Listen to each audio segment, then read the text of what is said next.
Los profesionales se reunían bajo la NBA y la FIBA estaba en condiciones de organizar su primer campeonato del mundo, eligiendo por escenario el país de Argentina. En la España de los jugadores puertorriqueños, el escándalo de la Copa del 47 originó que la federación se militarizara. En Estados Unidos se jugó la primera liga universitaria en 1939. El 27 de marzo en el gimnasio Patton de la Universidad Northwestern en Evanston, Illinois, Oregón derrotó a Ohio State en la primera final por 46-33. Los jugadores de Oregón, apodados Ducks, Patos, encontraron en el pequeño Bobby Annett al héroe de la final. Además de sus electrizantes asistencias, anotó 10 puntos.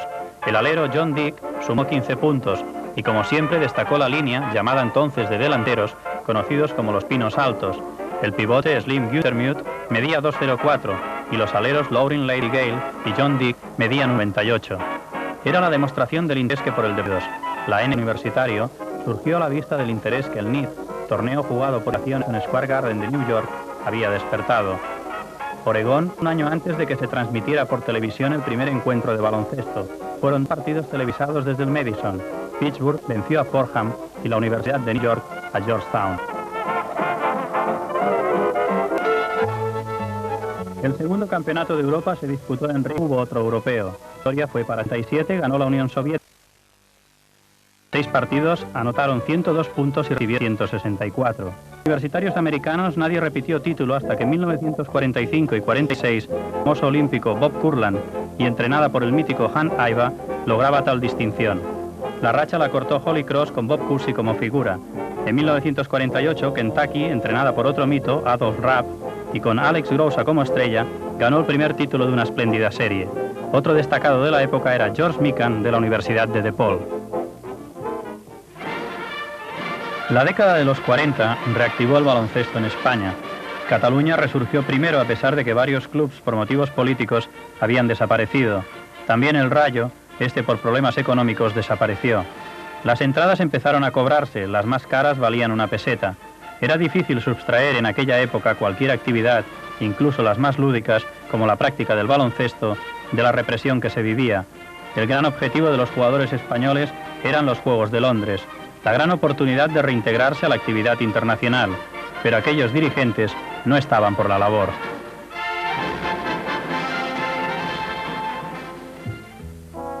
La Copa del año 40, ganada por el Hospitalet del Atlético de Gracia 20-17, fue la primera competición oficial de la posguerra. Fue una década de triunfos catalanes en la Copa. Al Hospitalet le siguieron el Español de Anselmo López, el Layetano, que ya no se podía llamar Layetá y contaba con Kucharski y Navarrete, el Barcelona, que ganó por primera vez en 1943, repitió luego el Layetano y por fin ganó el Barcelona otras 3 veces adjudicándosela en propiedad. Contaba con Carreras, Ferrando y el último año con Kucharski.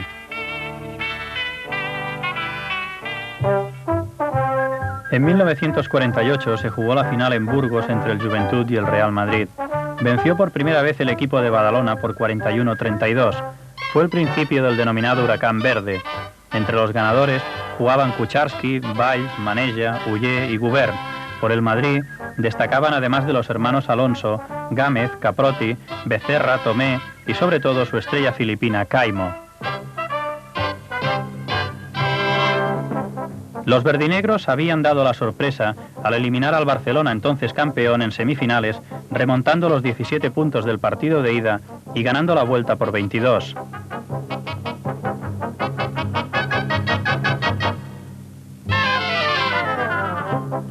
Los madridistas no valoraron suficientemente a su rival, como se demostró en una entrevista de radio realizada antes del partido con el delegado del Club Blanco y que nos comenta ahora el capitán del Juventud.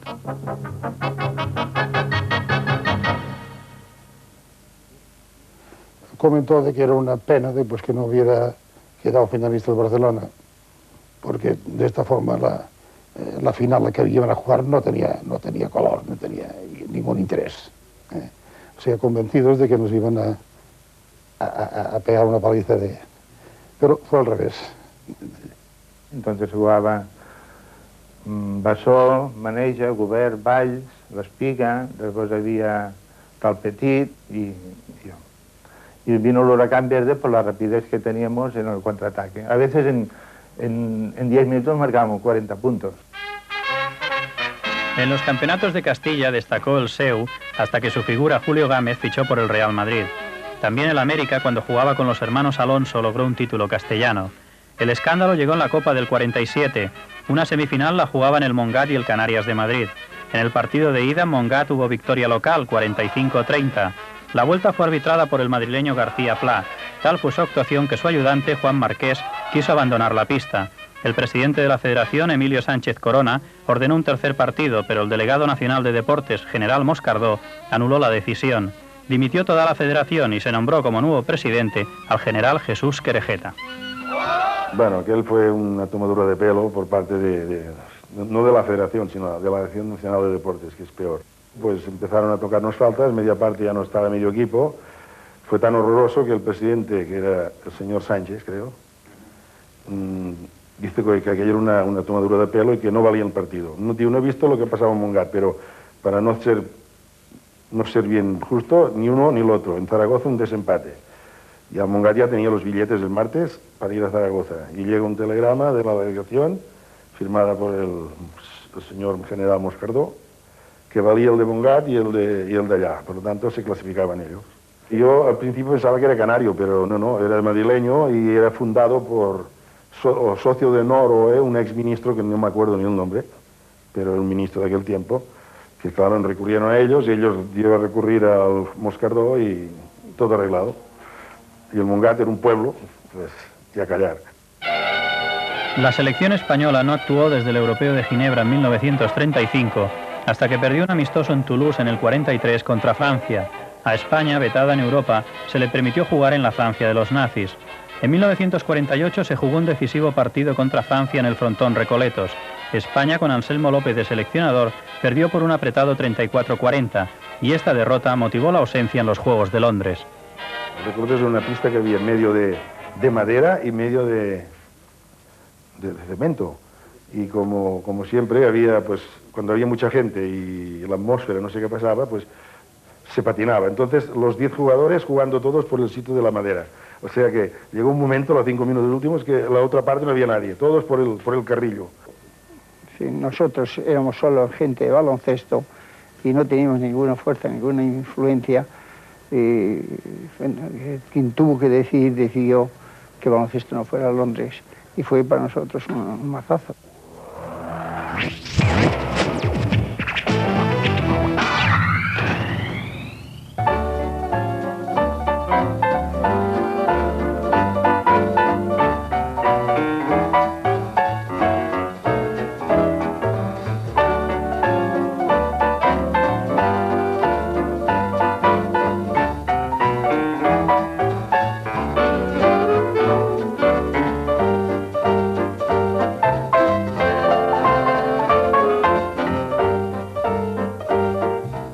Chócala. Chócala. Aquellos austeros juegos se iniciaron a finales de julio en Londres y tenían un aire muy distinto a los que la habían precedido. Tuvieron presidencia monárquica el rey Jorge VI y quedaron marginados los perdedores de la guerra, salvo Italia. Tomaron parte 59 países. Se trataba de demostrar que el olimpismo seguía vivo. Inglaterra acogía los Juegos en plena reconstrucción. Las huellas de la guerra eran perceptibles y no había ningún signo de confort. Era la Inglaterra en la que se acababa de casar la princesa Isabel con el príncipe Felipe de Grecia. En las tertulias, a la hora del té se hablaba como siempre del tiempo y de la abdicación de Eduardo VIII. El duque de Windsor dejó la corona para casarse con Wallis Simpson. ¿Un escándalo? No, una verdadera historia de amor. Los británicos habían dejado un país dividido en la India. El líder espiritual Mahatma Gandhi fue asesinado en medio de las tensiones que se vivían desde la reciente independencia. Churchill no entendió al que llamaba fakir semidesnudo cuando Gandhi afirmó que las condiciones en que llegaba la independencia a la India era un crimen. No era mejor la situación en que los británicos abandonaron la zona de Palestina. Nació el Estado de Israel y desde ese día los conflictos se sucedieron. En Estados Unidos se inventó el transistor y en España se suprimieron los salvoconductos para viajar por el interior del país. En aquellas fechas empezaron a utilizar las medias sin costura. Discusión entre las dos Españas, ¿serán más o menos eróticas? El escándalo llegó con la película Hilda. La escena en que Rita Hayworth se quitaba voluptuosamente uno de sus guantes se interpretó como el comienzo de un striptease cortado por la censura. En los cines había división de opiniones cuando Glenn Ford abofeteaba a la Hayworth. Unos aplaudían emocionados y otros silbaban y abucheaban. El doctor Fleming nos visitó con su premio Nobel y el descubrimiento de la penicilina a cuestas. Poco antes de los Juegos se inauguraba una nueva edición de la Feria Internacional de Muestras de Barcelona, en la que se efectuaron las primeras pruebas de televisión en España.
A pesar del interés que los medios de comunicación mostraron por los Juegos de Londres, no se guarda ninguna imagen filmada de los partidos de baloncesto, en los que 23 países compitieron por el oro.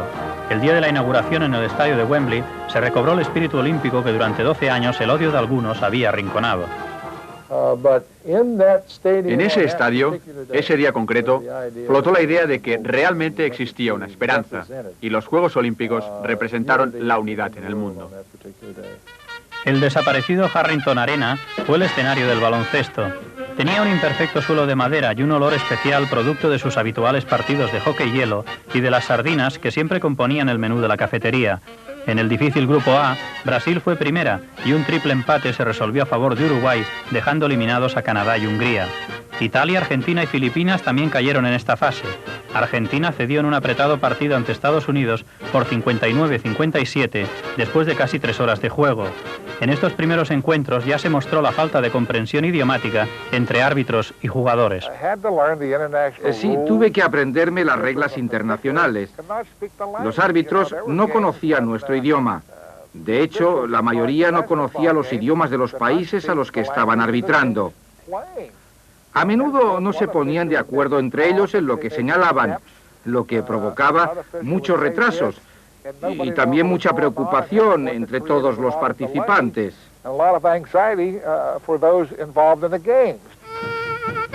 En el partido Chile-Irak, un árbitro resultó noqueado. Irak acumuló un promedio de 23 puntos a favor y 104 en contra. Irlanda solo sumó un promedio de 17 puntos a favor. Con Cuba jugó Janusz Agobel, luego ministro de Educación con Fidel Castro. Un diminuto chino dribló a Kurland pasándole el balón entre las piernas y anotando una bandeja en una de las jugadas del torneo. Los americanos estaban sorprendidos de sus rivales. Todos jugaban de una manera que podríamos llamar de salvaje abandono en comparación a nuestro estilo de juego. Los latinos, por ejemplo, se entusiasmaban muchísimo en su juego. Los chinos, sorprendentemente, podían ser jugadores de gran habilidad y había algunos de juego muy frío y eficaz. Fue una época interesante, la de 1948. No hubo sorpresas en los cuartos de final. Estados Unidos venció a Uruguay, México a Corea, Francia a Chile y Brasil a Checoslovaquia.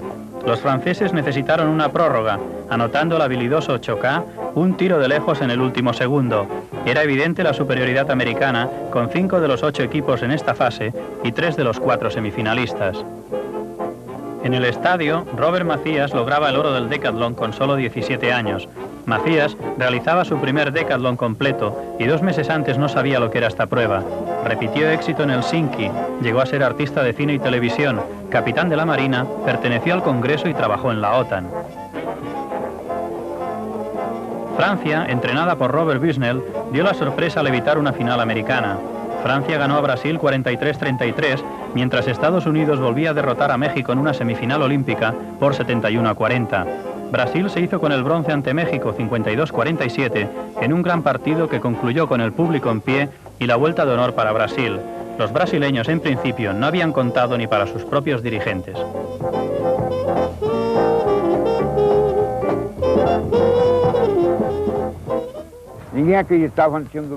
Ni nuestros dirigentes creían en nuestro equipo. En el primer partido, contra Hungría, de una delegación de 180 personas, solo estaban presentes 2 camaradas. Nosotros fuimos ganando, fuimos pasando a las siguientes fases y al final toda la delegación estaba presente, porque fue la única medalla que ganó nuestro país.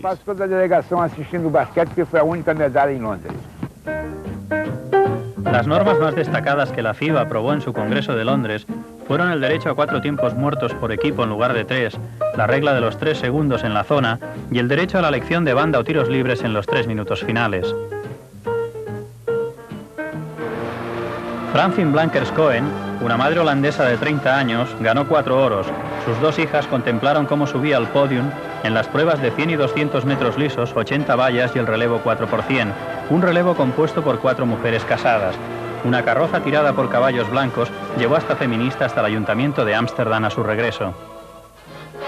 Estados Unidos ya ganaba la final de baloncesto a Francia 28-9 en el descanso.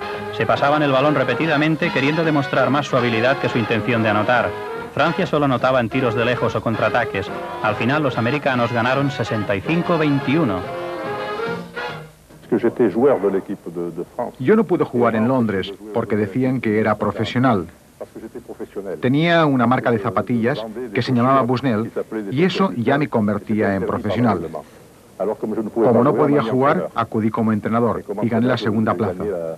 Es como empecé mi carrera.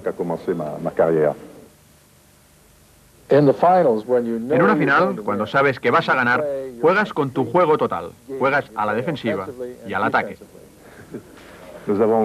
Empezamos ganando 2-0 y acabamos perdiendo de 30 puntos.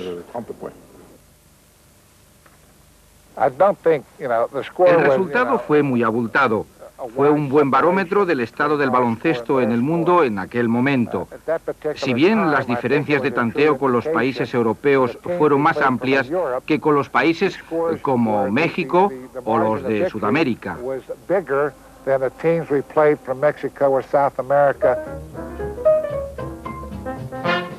El equipo americano se formó tras unas eliminatorias entre equipos universitarios y los amateurs de la liga de más prestigio, la AAU.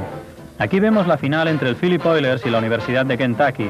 Ganaron los Oilers, que visten de negro, y su entrenador Omar Browning fue el entrenador principal. Se hicieron 2 grupos de jugadores, uno de cada equipo, que entrenaron por separado. Unos jugaban una parte y los otros la otra.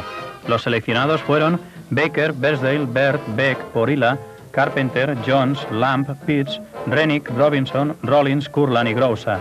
Alex Groza ganó la Liga Universitaria en 1948 y 49 con Kentucky, y en ambas ocasiones se le designó mejor jugador del torneo. Fue profesional con los Indianapolis Olympians, pero lo suspendieron a perpetuidad en octubre de 1951 al demostrarse que estaba implicado en la venta de partidos universitarios. En la final de Londres, Estados Unidos anotó 26 canastas de 48 intentos. Francia se quedó en 7 de 67.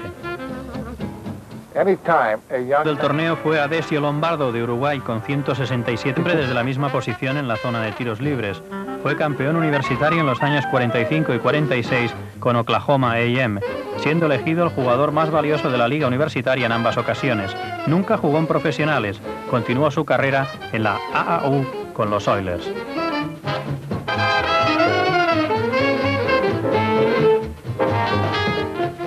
Lo llamo el juego de las oportunidades.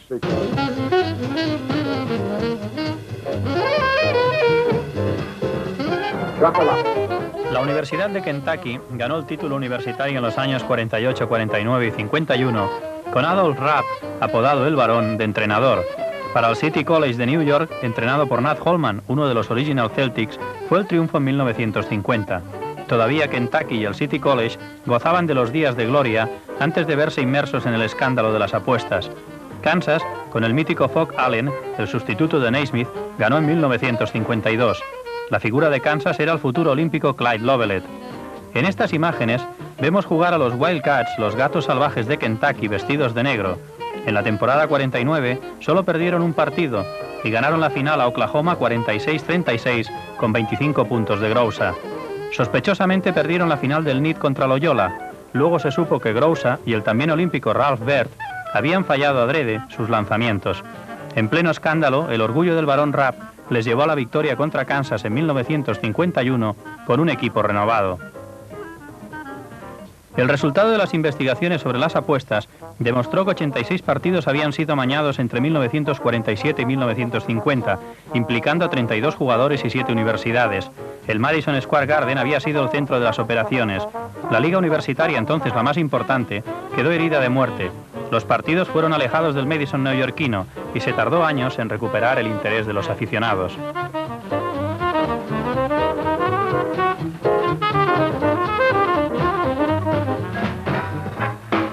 Los profesionales reunieron las ligas más poderosas en una. La NBA tuvo en 1947 su primer campeón, Philadelphia Warriors, con Joe Fulks y Matt Goukas, venció en la serie final a los Chicago Stacks 4-1. Un año más tarde cedieron el título a los Bullets de Baltimore al perder la final 4-2. Las finanzas no funcionaban excesivamente bien para los equipos de la NBA. En 1951, Walter Brown, el propietario de los Celtics, tuvo la idea de organizar el primer All-Star, que aquí vemos, y reunió a los mejores jugadores divididos en dos equipos que representaban al este y al oeste. La idea fue un éxito. Se disputó en el Boston Garden y asistieron 10.000 espectadores. Aquel 2 de marzo, el este ganó por 111-94, con 20 puntos de Ed Easy Macaulay. Las entradas valían 25 centavos y supuso el verdadero despegue del baloncesto profesional reunido bajo las siglas de la NBA. El equipo de los Lakers de Minneapolis dominó los primeros años en la NBA. Ganó el título en 1949, teniendo como figura a George Mikan. Repitió en el 50 y 52, dejando escapar tan solo el triunfo en 1951, cuando la victoria fue para los de Rochester Royals. Estas imágenes corresponden a su victoria en 1952 ante los Knicks de New York, a quienes derrotaron 4-3 en una emocionante serie final en la que 2 encuentros tuvieron prórroga. Mikan, jugador característico por sus gafas, fue máximo anotador de la NBA en 3 ocasiones y siempre estuvo entre los mejores reboteadores. Había sido jugador de la Universidad de DePaul y sus duelos escolares con Bob Kurland aumentaron la popularidad del baloncesto universitario. Mikan optó por la carrera profesional y nunca fue olímpico. En 1950, Chuck Cooper se convirtió en el primer negro surgido del draft al ser elegido por los Celtics. Algunos equipos quisieron negarse a jugar con los de Boston, pero la dinámica que estaba tomando el baloncesto y el país no podía detenerse en racismos trasnochados.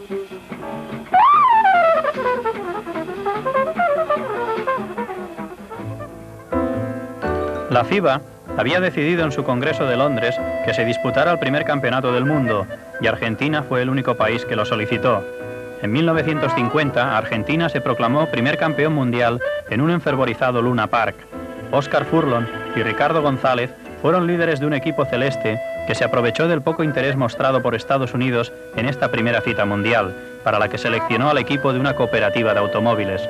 Argentina ganó el partido decisivo a Estados Unidos por 64-50. Chile se hizo con la tercera plaza por delante de Brasil, Egipto y Francia. El gobierno argentino negó los visados a los uruguayos, entonces campeones de Sudamérica, ya que Montevideo era el lugar elegido por los exilados políticos argentinos. Perón no autorizó tampoco la presencia de periodistas uruguayos en el torneo. El primer partido de un campeonato del mundo lo jugaron Perú y Yugoslavia, y el primer punto fue un tiro libre convertido por Nikola Popovic. La FIBA celebró un congreso durante el Mundial de Argentina en el que aprobó la utilización de tableros de cristal. La selección argentina se dedicó intensamente a la preparación del campeonato.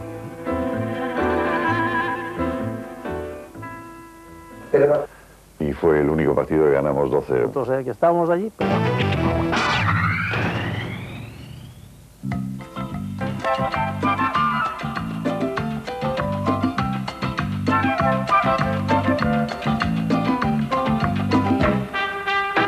En esta estas imágenes vemos cómo Estados Unidos gana a la Unión Soviética por 86-58 en su primer enfrentamiento de la historia. Esta es la primera jugada entre las dos potencias. Kurland anotó ese día 15 puntos y Lovelet y Kenny 14. Por los soviéticos, Butautas sumó 16. En el partido clave del grupo, la URSS derrotó a Brasil por 54-49. Los brasileños, casi todos jugadores del Flamengo, crearon muchos problemas a los soviéticos y también a Estados Unidos, con quien solo cedieron por 57-53. En esta fase, el soviético Corquilla anotó 38 puntos contra Chile. Precisamente Corquilla y Lovelet casi protagonizan un incidente internacional. El norteamericano puso el pie para cortar un balón, propinando un puntapié involuntario al soviético. Jugar. Y le di una patada en la misma mano otra vez. Y eran misteriosos en su comportamiento. Los dos equipos se hicieron juntos y la corrección durante todo el encuentro.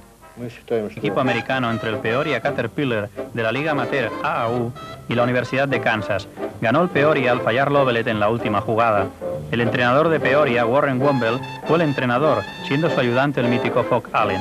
De nuevo hubo dos bloques muy diferenciados, a los que se les unió Bob Kurland de los Oilers, que participaba por segunda vez en unos juegos. Los ganadores del oro fueron Howe, Kelly, Kenny, Friberger, Glasgow, McCabe, Pippin, Williams, Bontemps, Leyenhard, Keller, Howland, Kurland y Lovelet. Probablemente la ilusión más grande que he vivido fue ganar aquella medalla de oro y llevarla a los Estados Unidos. Fue un momento muy emocionante. No todos tenían los mismos sentimientos en el podium. Sentíamos el orgullo de haber cumplido con nuestra tarea, nada más. La URSS había regresado a los Juegos, algo que no sucedía desde la época del zar Nicolás en 1912. La Liga Universitaria en 1952 y fue el jugador más valioso del torneo. Anotó 44 puntos contra San Luis, lo que supuso un nuevo récord. Medía 2,05 y pesaba 110 kilos. Después de un año con los Oilers en la AAU, jugó 11 en la NBA. Fue campeón con los Lakers de Minneapolis en el 54 y con los Celtics de Boston en el 63 y 64. Siempre estuvo entre los mejores anotadores y reboteadores. Chocolate, give me 5.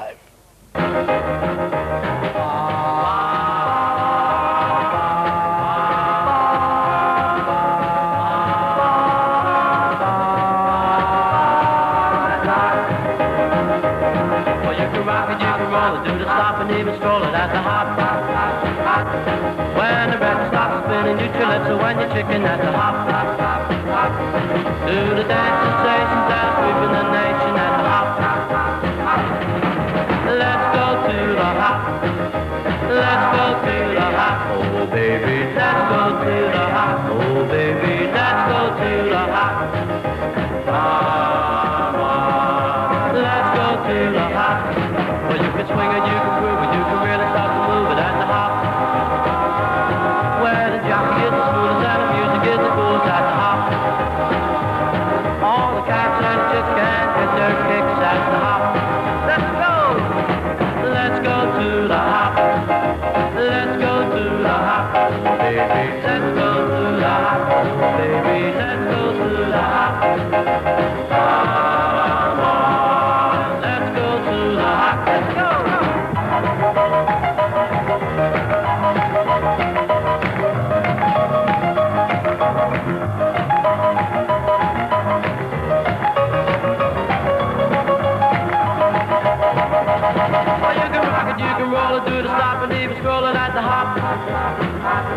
When the record stops spinning, you chill it, so when you're chicken at the hop.